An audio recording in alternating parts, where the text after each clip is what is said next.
The jungle did not sleep, it breathed. Somewhere beyond the tree line, a Japanese officer pressed his back against wet bark and listened to a silence that had teeth. Rain fell in sheets that turned coral dust to red mud. Mosquitoes rose in clouds thick enough to blot out moonlight. And somewhere in that dark, men who had never lost a battle were beginning to understand that they might lose this one. By the autumn of 1942, the Imperial Japanese Army carried a reputation that preceded it like a shadow. It had swept through Malaya, crushed Singapore, taken the Philippines, and rolled across the Pacific with a speed that stunned the world. Its soldiers were trained to see surrender as disgrace and death as duty. They did not expect fear, they inflicted it. Then they met the 1st Marine Division on a stretch of volcanic jungle called Guadalcanal, and something changed. This is the story of why Japanese officers, veterans of unbroken conquest, began to speak of American Marines not with contempt but with something closer to dread. Not because the Marines were larger in number, they were not. Not because they had superior firepower, often they did not. They were feared because of what they refused to do, they refused to break. To understand the fear, you first have to understand the trap.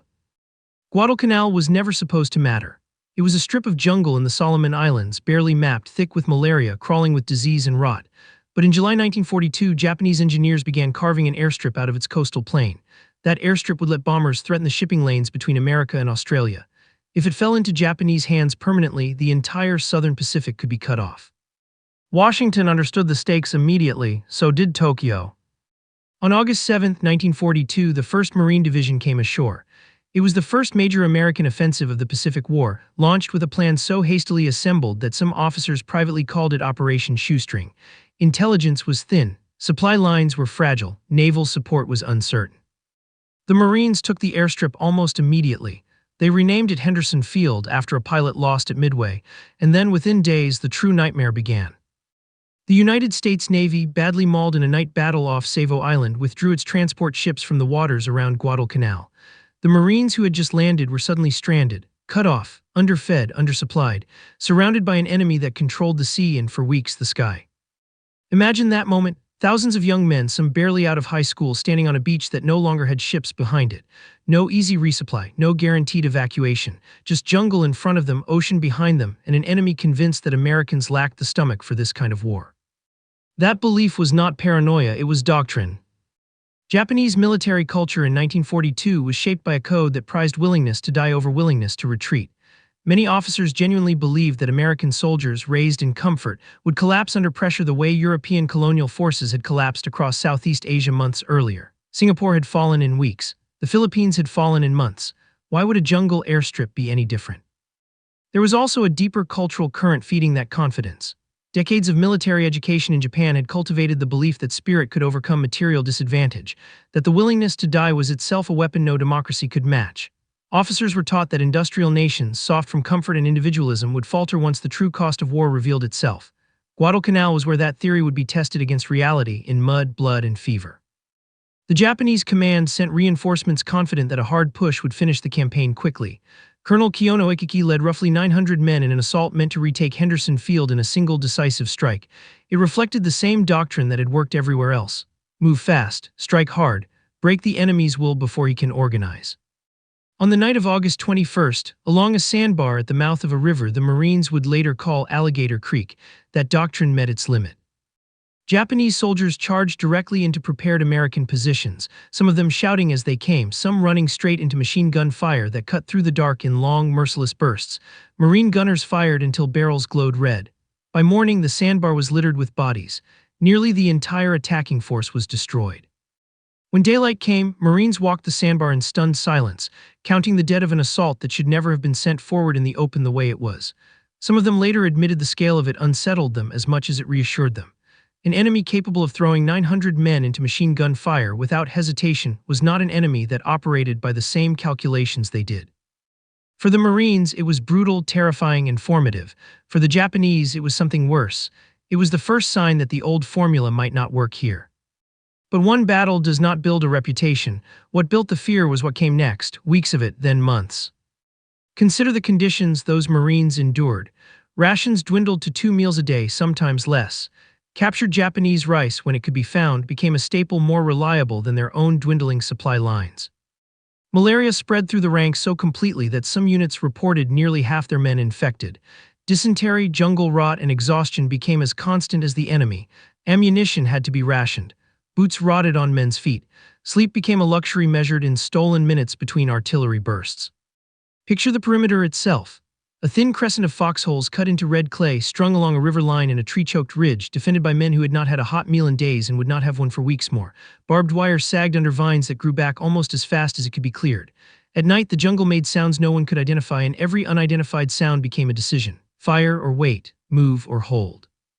Letters home from that period, when they could be written at all, carried a strange restraint. Men who had grown up writing about baseball scores and hometown gossip now found themselves describing exhaustion they had no language for, and most chose silence over explanation. What they could not put into words, their commanders would later put into after-action reports. The perimeter held not because the men were fearless, but because each one of them understood, without needing to be told twice, that the man beside him was not going anywhere either. And still they held the perimeter. Night after night, Japanese forces probed the American lines, testing weaknesses, searching for the collapse they had been told to expect. Night after night, they found something else. Marines who dug in deeper. Marines who shared their last rations with wounded men beside them. Marines who, when over and in isolated positions, fought hand-to-hand rather than surrender ground. This is where the psychological shift begins to take shape, and it is worth sitting with because it is the actual center of this story. Fear in warfare rarely comes from a single terrifying moment. It comes from the accumulation of expectation meeting reality over and over until the mind cannot dismiss the pattern anymore. Japanese officers had been trained to expect fragile resolve from American forces. Instead, they encountered something that unsettled them precisely because it did not fit the model. An enemy who was hungry, sick, isolated, and still would not move. That is a different kind of danger than firepower. It is the danger of an opponent whose limits you cannot calculate. By mid-September, the pressure escalated toward what would become known as the Battle of Edson's Ridge. Japanese Major General Kiyotake Kawaguchi led roughly 6,000 men in a coordinated assault meant to break the American perimeter once and for all, striking from the jungle south of Henderson Field under cover of darkness. Picture the terrain: a narrow, exposed ridge of grass and coral rising above the surrounding jungle, defended by a force of roughly 800 Marine Raiders and parachute troops under Lieutenant Colonel Merritt Edson. Thin lines, no reserves to speak of, and an enemy force nearly 8 times their number pressing forward through smoke and rain. For 2 nights, the ridge became a furnace. Japanese soldiers surged forward in waves, breaking briefly into forward positions before being thrown back in brutal close-quarters fighting. Marine artillery fired so close to their own lines that shells landed almost on top of friendly positions, a calculated risk that spoke to how thin the margin for failure truly was. There were moments that night when the entire defense seemed to hang on individual acts rather than any grand strategy. A machine gun crew holding a knoll after every other position around them had fallen back. A runner crawling through open ground under flares to bring word that a flank was collapsing. A wounded man refusing evacuation because his position had no one left to replace him. None of it was cinematic in the moment. It was exhausted men making small, brutal decisions that added up to a line that did not break. Edson himself moved along the crumbling line under fire, refusing to fall back, refusing to let the position collapse even as it bent nearly to breaking. His men later spoke of a commander who seemed almost indifferent to his own safety, present at the worst points of the line precisely when panic threatened to take hold. When the sun rose after the second night, the ridge was still American. Japanese losses were severe, their assault broken not by superior numbers, but by a defense that simply refused every opening death offered it. The cost of that refusal was written across the hillside in the morning light. Marines who had fought through the dark now walked past the wreckage of an assault that had come closer to succeeding than most of them realized at the time, close enough that had a single position given way, the entire perimeter and Henderson Field itself might have fallen with it. That knowledge, more than any single image from the fighting, was what stayed with the men who survived it. They understood, in a way that no briefing could have taught them, exactly how thin the margin had been. Word of these engagements moved through Japanese command channels the way bad news always does in disciplined militaries. Quietly, carefully, but it moved. What Japanese officers began to report back was not exaggeration for propaganda. It was operational concern. American positions were difficult to dislodge even when undermanned. American units did not disintegrate under pressure the way doctrine predicted. And perhaps most unsettling of all, American Marines seemed willing to endure suffering without the collapse in morale that Japanese planners had built their entire campaign timeline around. This forced a reassessment that went beyond Guadalcanal itself. If this jungle airstrip, defended by exhausted, malaria-ridden men eating captured rice, could not be retaken through direct assault, what did that mean for the rest of the Pacific? The fighting ground on through October, then November. The naval battles offshore were savage and costly on both sides, the waters around the island earning the grim nickname Iron Bottom sound for the number of warships sunk beneath its surface. Sailors on both sides came to know the sound of those waters at night, the distant concussion of gunfire rolling across black water, the knowledge that entire crews were going down within sight of the same beaches the infantry was fighting over. On land, the pattern repeated with terrible consistency. Japanese forces would mass, probe, and strike. American lines would bend, sometimes badly, but they would not break. At the Matanico River, fighting surged back and forth across contested crossings for weeks, each side paying heavily for ground that changed hands more than once. It was attritional in a way neither side's early planning had anticipated, a slow, grinding contest of endurance rather than the quick, decisive stroke both militaries had trained for. The terrain itself became a kind of enemy shared by both sides. Steep ravines choked with vegetation turned simple advances into hours of exhausting blind movement. Crossing points on the river became killing grounds that both armies fought over repeatedly, not because the ground itself had value, but because control of it meant control of the approach to Henderson Field. Men who survived those crossings often could not explain afterward how they had, only that the fighting had dissolved into something closer to instinct than strategy, close enough that friend and enemy sometimes could not be told apart until it was too late. Offshore, the cost mounted in a different register entirely. Cruisers and destroyers from both navies fought in total darkness at ranges so close that gun flashes lit the faces of men on opposing decks. Ships went down by the dozen, some so quickly that survivors spoke of barely having time to reach the water before the hull beneath them was gone. The men fighting on the island rarely saw these battles directly, but they felt their consequences immediately in the arrival or absence of supply convoys, in whether Henderson Field's fighters had fuel the next morning, in whether reinforcements would come at all. There is a particular kind of fear that grows in soldiers facing an enemy like this. It is not the fear of losing a battle. Armies expect to lose battles. It is the fear of facing an opponent whose resolve cannot be reliably predicted or exhausted, an opponent who might be starving and still hold the line, who might be down to his last magazine and still not retreat. Japanese soldiers began referring to the Marines with a wary respect that filtered even into official assessments, a shift in tone from the dismissive confidence of the war's opening months. This did not mean fear replaced discipline. Japanese forces continued to fight with extraordinary tenacity of their own, launching assault after assault at tremendous cost, but something in the certainty had cracked. Consider what that crack meant for an army built almost entirely on certainty. Japanese officers had been raised inside a system that treated hesitation as weakness and doubt as failure. To report back that an enemy would not break, that the timetable needed to be extended, that the campaign might not resolve on the terms Tokyo expected, was to say something the system was not built to hear easily. And yet it had to be said, because the alternative was sending more men into a line that had already proven it would not give way. By December, the 1st Marine Division was a shadow of the force that had landed in August. Roughly 90% of its men had contracted malaria or another tropical illness. Units that once fielded full companies were operating at half strength or less. The men were skeletal, yellow-skinned from quinine treatment, moving through the jungle with the slow, deliberate steps of exhaustion rather than youth. And yet, when the division was finally relieved and withdrawn to Australia for recovery, it left behind something more valuable than the ground it had defended. It left behind a reputation. That reputation did not come from a single dramatic victory. It came from 4 months of refusal to abandon the perimeter, refusal to let starvation dictate surrender, refusal to let malaria, mortar fire, or the psychological weight of nightly assaults break a defensive line that, by every reasonable calculation, should have folded. This is the deeper pattern worth understanding, the one beneath the individual battles. Japanese military doctrine in 1942 was built on a devastating early truth. Speed and aggression could overwhelm defenders who valued their own survival more than their position. It had worked in Malaya. It had worked in the Philippines. It very nearly worked in the opening weeks of Guadalcanal. What it could not account for was an enemy who treated the ground itself as something worth dying for, not out of fanaticism, but out of a stubborn, almost mechanical refusal to yield territory paid for in blood.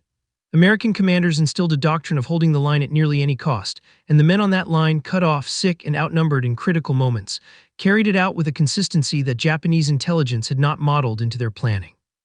Fear in military terms is rarely about a single terrifying weapon.